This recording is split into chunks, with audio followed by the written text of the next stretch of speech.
Good evening. My name is Lionel Lopez, Assistant Communication Director for the Red Cross of America.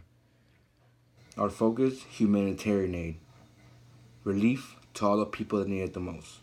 We were founded in 1881 by Clara Barton.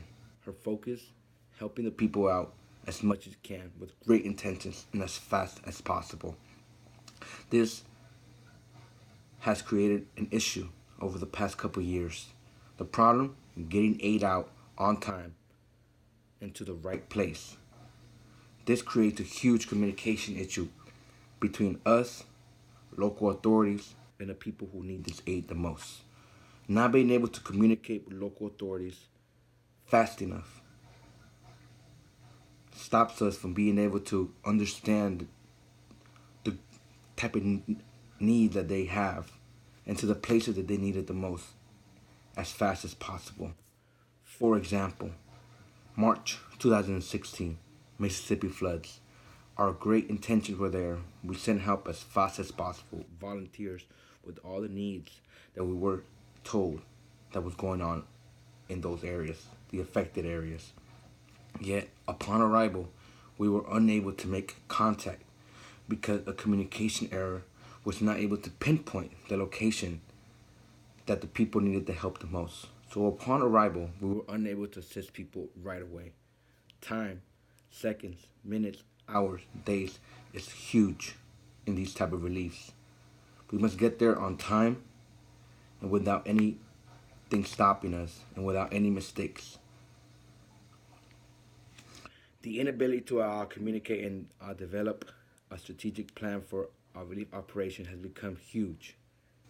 Now, this is extremely important because cutbacks. We have lost money, so the little amount of funds that we have, we want to be able to get it out there as fast as possible and to the right people. In addition, people are desperate. We understand, and it's not blaming you for it.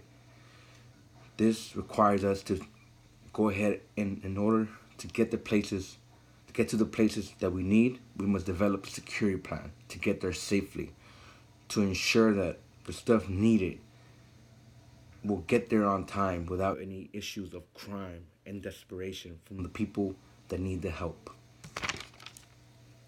In order to improve this problem, we must attack it where it needs to be attacked. Create a process of communication which has steps and which will allow us to communicate better. We must start at the source. The source is knowing every detail of the affected area, location, needs, and other important information that may help us get there as fast as possible with the help that they need the most. Second, encoding and decoding messages. This is extremely important because amongst each other we understand. Jargon, for example, and in group language communication is a great example of how we communicate within the Red Cross. Yet this is not sufficient when it comes to language barriers from different countries. Different countries around the world who have experienced a disaster and other type of aid that they need. Third thing that's important within the communication is the receiver. The receiver must be able to acknowledge what they need and where they need it. And they must be able to get the message as fast as possible so we can be able to help them in the timely manner. Fourth and most important, feedback. Being able to know how things went and what can be improved to get help out faster is extremely important. The solution doesn't rely just on one side. Solution is better communication and being able to pinpoint the right location. This starts working together. Currently, we have a crisis in Puerto Rico. We must address that accordingly. As Red Cross Relief, we have sent people, volunteers, that will help with the language and with the needs that the people need in our U.S. territory. It is important that we help each other out as our brothers and sisters and are communicating important information so that all the help that is needed overseas, over borders, can get there as fast as possible and to the people that need it the most. Thank you. You have a good night.